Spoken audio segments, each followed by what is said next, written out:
Good morning. It is good to be here with you again.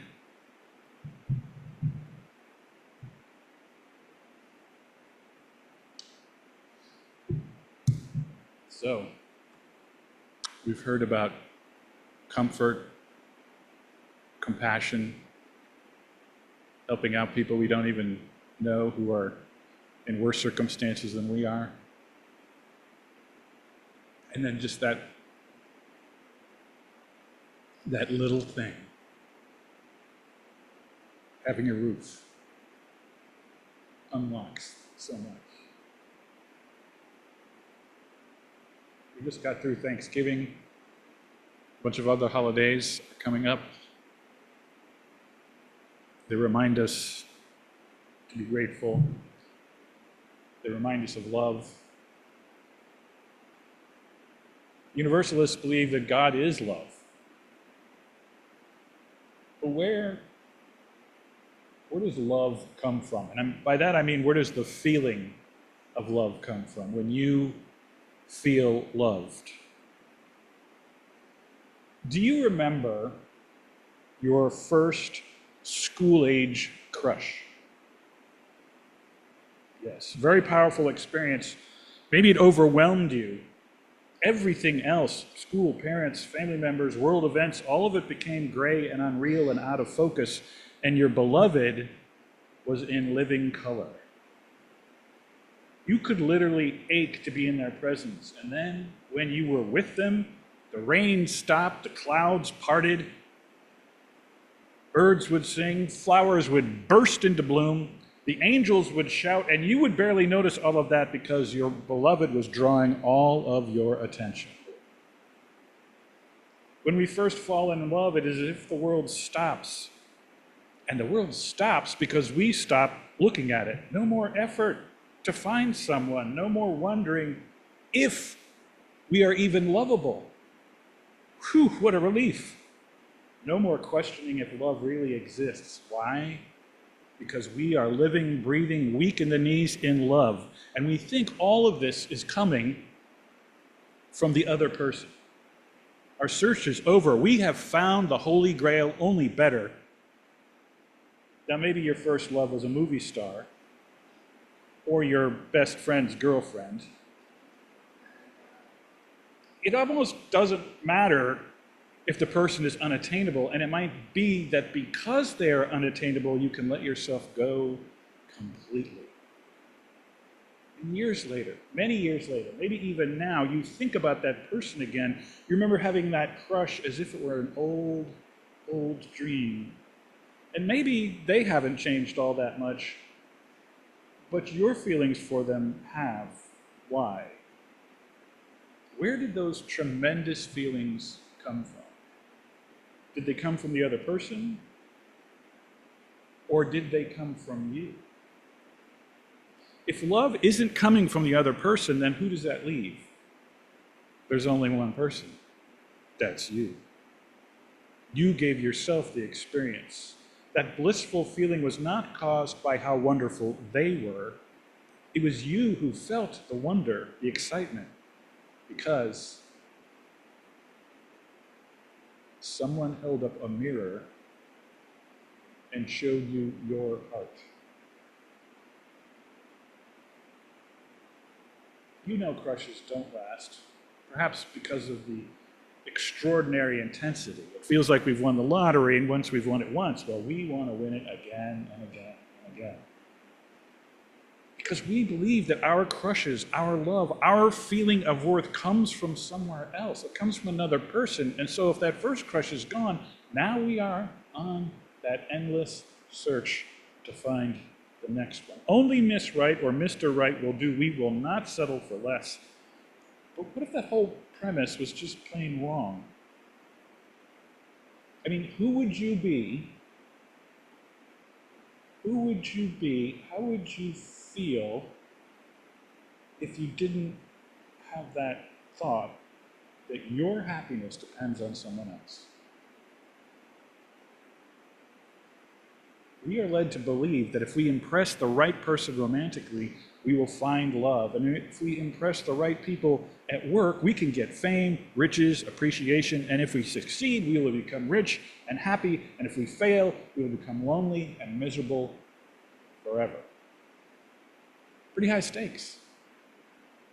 Because it means other people are the keys to our happiness or to our misery. It means trying to manipulate other people into seeing us as we want them to see us. I don't know that we usually think about it in such an obvious way. Maybe it's background commentary in our heads. Did he notice my new haircut? Is she thinking about someone else? If our feelings of self-worth depend on other people's beliefs about us, and they can, then all of a sudden we have a job trying to manage other people's perceptions of who we are. The irony is that if you are struggling to win love, struggling to win approval from someone or someone else, if you're struggling to win love and approval, it's going to make it that much more difficult to experience love and approval. Now, even when we might try and quiet our monkey mind, even when we tell ourselves, do not let those worries enter our minds, they come unbidden, knocking at our door. Anyway, these unwanted guests show up in the small hours of the night. They creep into our dreams, our limbs toss and turn at their poking. Sometimes in the wee hours of the morning, my mind races. I imagine all the things that could go wrong in the next days and weeks, and how much worse it could actually turn out to be. Just when I think the news and the world can't get any worse. No, Danielle. No, you better sit down for this one. I toss and turn. Despite the small odds of most of my worries happening, I still toss and turn. And there's a saying, I think it comes from Zen Buddhism, wherever you go, there you are. In a way, we're never really alone. Not in a waiting room, not even when we're all by ourselves. Wherever you go, there you are, a voice in your head, a nagging sense of ought or should or shouldn't. The voices, they wake up with you in the morning, commute with you to work, make comments about everyone and everything you see, and those thoughts are trying to be helpful. They're trying to be helpful. We pay so much attention sometimes to the little worries that we forget the giant support network that is around us all the time. It can be difficult to remember that so many things support me. My chair, my bed, my family, congregation, strangers obeying traffic laws, that supports me. The public library, the gym, the bank, the government, the farmers, the truckers, all kinds of people and things, mostly, they support me. And isn't it true that things happen without our effort? Without our effort at all, isn't it true? That the sun rises and sets. And what about the miracle of hot and cold water coming out of faucets at our command? I didn't invent all that infrastructure. And here you are sitting in this sanctuary, this fellowship, that other people made possible for you to be. You are sitting here. And even you are within the sound of my voice. And you don't have to do anything right now in this moment. You don't have to be anywhere else right at this particular moment. And as complicated and as anxious as sometimes your life undoubtedly is, at this moment, life is simple. At this moment, you have everything you need. You are complete, satisfied, whole. Notice how that feels. Complete, satisfied, content.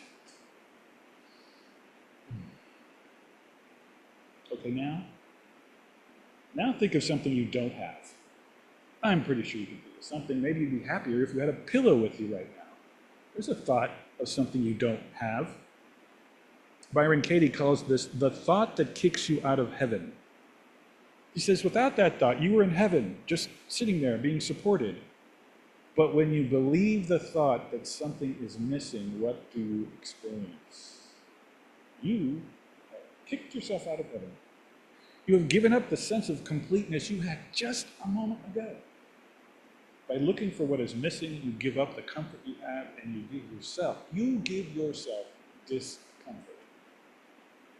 Of course, you could get up and try and find a pillow. I'm sure there's actually somebody in the back who's got one, and you could just, pull it out from underneath them.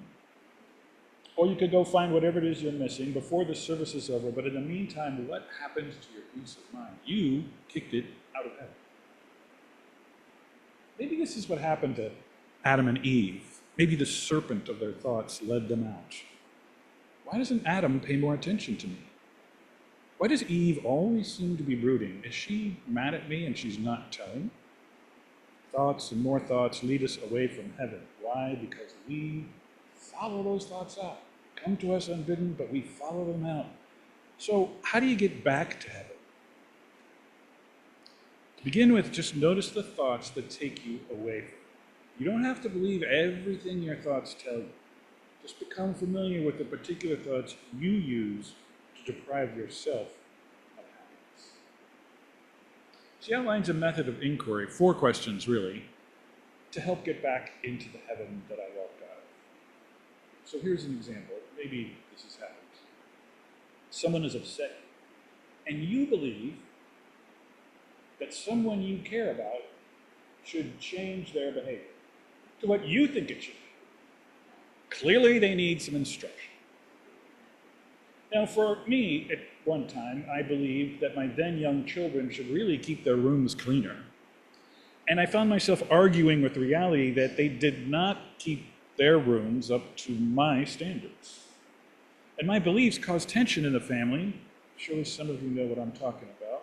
So here's the thing, if someone is upsetting you, if you believe they should change, if there is a reality that you don't agree with, there's 4 questions for you. Number 1, is this belief, like the belief that my children's rooms really should be cleaner and they should be the ones doing it, is that really true? I don't know. Can I absolutely know that it's true? Well, now we're getting further away. How do I react when I have this thought that they should be keeping their room cleaner? How do I react? How does that make me feel? Bad, not good. Who would I be in the moment if I could just pull that thought right out of my head that my children ought to have cleaner rooms? I'd be nicer around them, that's for sure.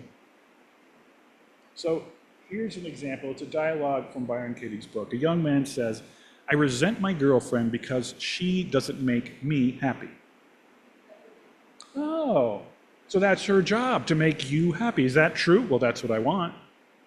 Can you absolutely know she is supposed to make you happy? No. That's a recipe for major pain. How do you react when you believe that? Well, I get angry and I brood and I get very resentful.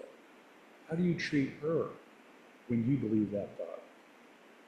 I snap at her, I speak to her disrespectfully, sometimes I whine at her like a little kid. I don't value what she does for me. Who would you be without the thought that she's supposed to make you happy? I would be independent and free. And happy, at least happier. I would go with that. She's supposed to make me happy. Turn it around. I'm supposed to make me happy. All right, name 3 specific ways you could make yourself happy. Okay, I would go to more ball games with my friends, I would watch more sports on TV without feeling guilty, and I would not feel I had to have dinner with her sister and brother-in-law every time that she did. Good. You don't have to wait for anybody but you to give you those things. You can take responsibility for your own happiness and give her a break. You can set yourself free from believing your life is her fault. Ooh. That one hit me hard because I've preached here before and I've talked to you about my relationship with my father and how it was pretty crappy and it got better. But for a long period of time, I believed that my suffering in the past was his fault. All right, turn it around again. Okay, well, I'm supposed to make my girlfriend happy. Well, of course you can't make her happy. You can't make anyone happy. That's hopeless. But you could buy her flowers, be kind to her, be generous, and this giving can bring you happiness, which is what you're seeking from her. We, all of us, we are to love one another for who we are right now, for who we have been together all this time, and to support each other in the days and the years ahead. Where does love come from? Feeling loved, maybe the first few dozen times, it felt like it was coming from someone else, from what they did. But what did they do? They held up a mirror and they showed you your feeling loved. That is something you can feel on your own. You do not and cannot make someone change.